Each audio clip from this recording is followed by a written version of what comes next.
አንድ አምላክ በሚሆን በአብ በወልድ በመንፈስ ቅዱስ ስም ግንቦት 8 በዚች ቀን ስንሁት ከሚባል ሀገር ቅዱስ ዮሐንስ በምስክርነት አረፈ።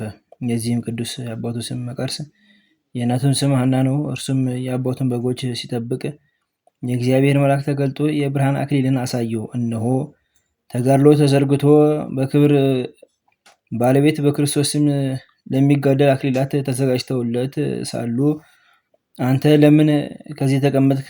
አሁንም ወደ ሀገራት ሄድ፣ የክብር ባለቤት ስለሆነ ስለ ክርስቶስ ስም ተጋደል አለው። ከዚያም ሰላምታ ሰጥቶት ከእርሱ ዘንድ ሄደ። በዚያም ወቅት ቅዱስ ዮሐንስ ተነሳ፣ እናቱንና አባቱንም ተሰናብቶ ወደ አትሪብ ከተማ ሄደ። መኮንኑንም በውሸባ ቤት አገኘውና በወጣ ጊዜ በፊቱ በክብር ባለቤት በጌታችን በኢየሱስ ክርስቶስ ታመነ። መኮንኑም ለአንድ ወታደር ሰጥቶት ምናልባት ከምርኩ ተመልሶ ቢታዘዝለት አስቦ እንዲያባብለው ወታደሩን አዘዘው። ከዚህም በኋላ መኮንኑ ወደ ስራው ሄደ። ወታደሩም ቅዱስ ዮሐንስን ወደ ቤት ወሰደው። ቅዱስም ታምራትን አደረገ። ያ ወታደርም በክብር ባለቤት ጌታችን ኢየሱስ ክርስቶስ አመነ።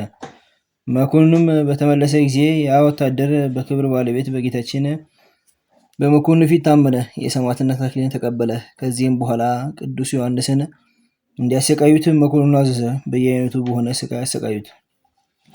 እግዚአብሔርም ያጸናውና ያስታግሰው፣ መልአኩንም ልኮ ቁስሎቹን አድኖ ያለ ጉዳት በደህና ያስነሳው ነበረ።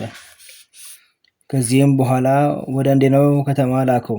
ከዚያም ታላቅ ስቃይን አሰቃዩት። መኮንኑም አሰቃየቱን በሰለቸ ጊዜ ራሱን በሰይፍ እንዲቆርጡ አዘዘ። የሰማዕትነትም አክሊል ተቀበለ። የአቃፊሐሲ ዮልዮስም ስጋውን ወስዶ ገነዘው፣ ወደ አገሩ ስንሁትም ላከው። የሀገሩ ሰዎች ሁሉ ወጥተው በፍጹም ደስታ ተቀበሉት። ከማጠንት ጋር እየዘመሩና እያመሰገኑ በቤተ ክርስቲያን ውስጥ አኖሩት። ከስጋውም ብዙዎች ድንቆች ታምራቶች ተገለጡ። ለእግዚአብሔር ምስጋና ይሁን፣ እኛንም በአማላጅነቱ ያድነን፣ በረከቱ ከእኛ ጋር ለዘላለሙ ትኑር አሜን። በዚችም ቀን የዮሐንስ ማህበር 224 ሰዎች ደግሞ ሉሲስ እና ንቡረድ ማትያስ በምስክርነት ራሶቻቸውን ተቆረጡ። በረከታቸው ከኛ ጋር ለዘላለሙ ትኑር አሜን። በዚችም ዕለት የክብር ባለቤት ጌታችን እና መድኃኒታችን ኢየሱስ ክርስቶስ ከኛ በነሳው ስጋ ከአባቱና ከመንፈስ ቅዱስ ጋር ወዳለው የአንድነት አኗኗሩ ከሰማያት በላይ ያረገበት ሆነ። እርሱም በረቀቀ ጥበቡ በመከራው በሞቱና በመነሳቱ ስራውን ከፈጸመ በኋላ 40ው ቀን ሲፈጸም በነፋሳት ክንፍ ላይ ሆኖ አድረገ። ያን ጊዜ በኪሩቤል ላይ ተቀምጦ ወጣ፣ በነፋሳትም ክንፎች ላይ ሆኖ ወጣ ያለው የዳዊት ትንቢት ተፈጸመ። በዚህም እርገቱን ለሚያምኑበት በልዕልና ወደሚኖርበት የሚያደርጉ መሆናቸውን ተረጋገጠ። ራስ ባለበት ሕዋሳት ሊኖሩ ይገባልና አዳም አስቀድሞ በምድራዊ ርስቶች በሲኦልም እንደኖረ መኖርንም እንደቀደመ እንዲሁ ዳግማዊ አዳም ጌታ በመንግስተ ሰማያት ርስት መኖርን ቀደመ።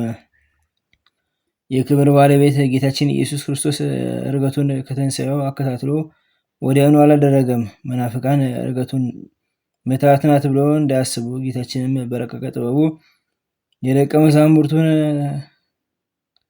ተሸብሮ የነበረውን ልቦናቸውን እያጽናና መነሳቱን እያስረዳቸው ከትንሣኤው በኋላ 40 ቀን ኖረ። በጌታችን እርገት የዳንኤል ትንቢት ተፈጸመ። እንዲህ የሚል ሌሊት በራእይ አየሁ፣ እነሆ ታላቅ እንደ ሰው ልጅ የሆነ መጣ፣ ዘመናትን የሚያስረጃቸው ደረሰ፣ ከፊቱም አቀረቡት። የዘላለም አገዛዝ፣ ጌትነት፣ መንግስት፣ የዘላለም ስልጣን ተሰጠው። ሕዝቡና አሕዛብ ሁሉ መንደር መንደሮ የሚኖሩትና ነገዱም ነገስታቱም ሁሉ ይገዙለታል። አገዛዙም የዘላለም አገዛዝ ነው።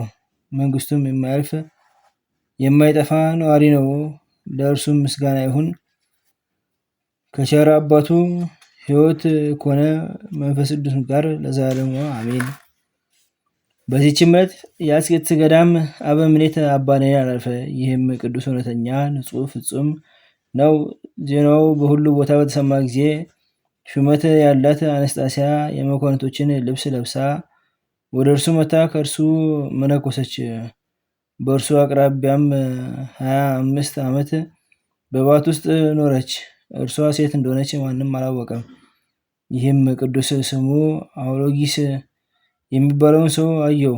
ይህም አውሎጊስ የወፍጮ ድንጋይ እየወቀረ ለገዥ እየሸጠ ሁልጊዜ በየመጠኑ እየተመገበ ድሆችና ጦማዳሪዎችን ይመገባቸዋል። የተረፈውን ፍርፋሪ ለውሾች ይጥላል። ነገ ብሎ ምንም አያሳድርም። አባ ዳንኤልም ይህን መልካም ስራውን አይቶ በእርሱ ደስ አለው፣ እጅግም አማረው። ለአውሎጊስም የዚህን ዓለም ብልጽግና እንዲሰጠው ለድሆች የሚመጸውተው እንዲጨምርለት ወደ እግዚአብሔር ለመነ። ለአውሎጊስም ዋስ ሆነው። የሚወቅረውንም ድንጋይ ሲፈነቅል በሸክላ ዕቃ የተደፈነ ወርቅ አገኘ። ወደ ቁስጥንጥንያም ከተማ ሄዶ በንጉሥ ሰራዊት አለቃ ሆኖ ተሾመ። የሚሰራውንም የቀደመ በጎ ስራውን ተወ። አባ ዳንኤልም ስለ እርሱ ሰምቶ ወደ እርሱ በሄደ ጊዜ የንጉሥ ሰራዊት አለቃ ሆኖ በፈረስ ላይም ተቀምጦ ብዙ ሰራዊት አጅቦት፣ እርሱም በትዕቢት ተቀምጦ የቀድሞ በጎ ስራውንና ለድሃ መመጽወቱን ትቶ አገኘው። አባ ዳንኤልም አይቶ አዘነ፣ ስለ እርሱም በመለመኑ ተጸጸተ። ከዚህም በኋላ የክብር ባለቤት ጌታ ኢየሱስ ክርስቶስ ለፍርድ እንደመጣ አባ ዳንኤልንም እንዲሰቅሉት ሲያዝ የአውሎጊስንም ነፍስ ከእርሱ እንዲሹ በእርሱ ምክንያት ጠፍቷልና የከበረች ድንግል እመቤታችን ማርያም የክብር ባለቤት ጌታችን ልጇ ኢየሱስ ክርስቶስ ስለ አባ ዳንኤል እንደለመነችው በሌሊት ራእይ አባ ዳንኤል ራሱ አየ። በነቃም ጊዜ ደነገጠ። አውሎጊስንም ወደ ቀድሞ ስራው ይመለስ ዘንድ በጸሎትና በምህላ በመትጋት ወደ እግዚአብሔር እየለመነ ግብር ገባ፣ ሱባኤ ያዘ። ከዚህም በኋላ ከእግዚአብሔር የታዘዘ መልአክ ተገለጸለት። በፍጥረቱ ላይ በሚያደርገው በእግዚአብሔር ፍርድ ውስጥ ለመግባት በመድፈሩ ገሰጸው። በዚያንም ወቅት አውሎጊስን የሾመው ንጉሥ ሞተ፣ ሌላም ንጉሥ ነገሰ። በአውሎጊስም ላይ ተነስቶ ገንዘቡን ሁሉ ወረሰ። ደግሞ ሊገድለው ፈለገው። አውሎጊስም ነፍሱን ለማዳን ከንጉሥ ሸሽቶ ወደ ሀገሩ ደረሰ። እንደ ቀድሞም ድንጋይ ይወቅር ጀመረ። አባ ዳንኤልም ወደ እርሱ ተመልሶ ስለ እርሱ ያየውን ሁሉ ስለ እርሱም እንደሰቀሉትና ነፍሱንም ከእርሱ እንደፈለጉ ነገረው። በዚህ በአባ ዳንኤልም የትንቢት መንፈስ አድሮበት ነበር። ከእርሱም ብዙዎች ታላላቅ ታምራት ተገለጡ። መናፍቃን አርዮሳውያንም ከቀናች ሃይማኖት ሊያወጡት በፈለጉ ጊዜ እምቢ አለ። ይቺንም የክህደት ደብዳቤ ተቀብሎ ቆራረጣት። የአርዮሳዊ ንጉሥ ወታደርም ይዞ ብዙ ስቃይ አሰቃየው። በአንዲት ዕለትም ቅዱሳት ደናግል ወደሚኖርበት ወደ ሲሃት ገዳም አባ ዳንኤልን ተመስሎ ሽፍታ ገባ። ደናግሉም በደስታ ተቀብለው እግሮቹን አጠቡ። እነርሱም አባ ዳንኤል እንደሆነ አምነው የወንበሬውን የእግር እጣቢ ውሃ በረከቱን ለማግኘት በላያቸው ረጩት። በዚያም አንድ ዓይኗ የታወረ ነበረች። ውሃው በነከት ጊዜ ዓይኗ በርቶላት አየች። ወንበሬውም አይቶ ደነገጠ፣ ስራውንም ገለጠ። ንስሐ ገብቶም መነኮሰ። በበጎ ገድል ሁሉ ተጠምዶ እግዚአብሔርን አገለገለው። ጌታችንም ከዚህ ዓለም ድካም ሊያሳርፈው በወደደ ጊዜ መልአኩን ልኮለት ከዓለም የሚወጣበትን ጊዜ አስረዳው። መነኮሳቱንም ሰብስቦ በበጎ ስራ እንዲጸኑ አዘዛቸው፣ አጽናናቸው፣ አረጋጋቸውም። ከዚህም በሰላም አረፈ። ለእግዚአብሔር ምስጋና ይሁን፣ እኛንም በዚህ ጻድቅ ጸሎት ይማረን፣ በረከቱን ትድረሰን ለዘላለሙ አሜን። በዚችም ቀን የከበረ ተጋዳይ መክሲሞስ ምስክር ሆኖ ሞተ። በረከቱ ከኛ ጋር ለዘላለሙ ትኑር አሜን። አንድ አምላክ በሚሆን በአብ በወልድ በመንፈስ ቅዱስ ስም ግንቦት 9 በዚች ቀን የጻድቅ ንጉሥ ቆስጠንጢኖስ እናት ቅድስት እሌኒ አረፈች።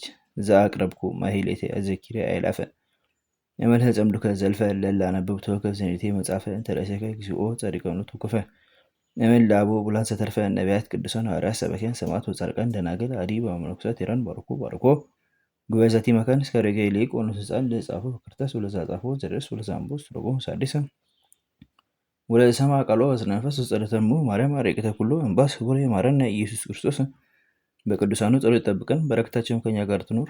ኦ አምላክነ በከመ ንትከ ወአኮ በከመ አምሳነ አቡነ ዘበሰማያት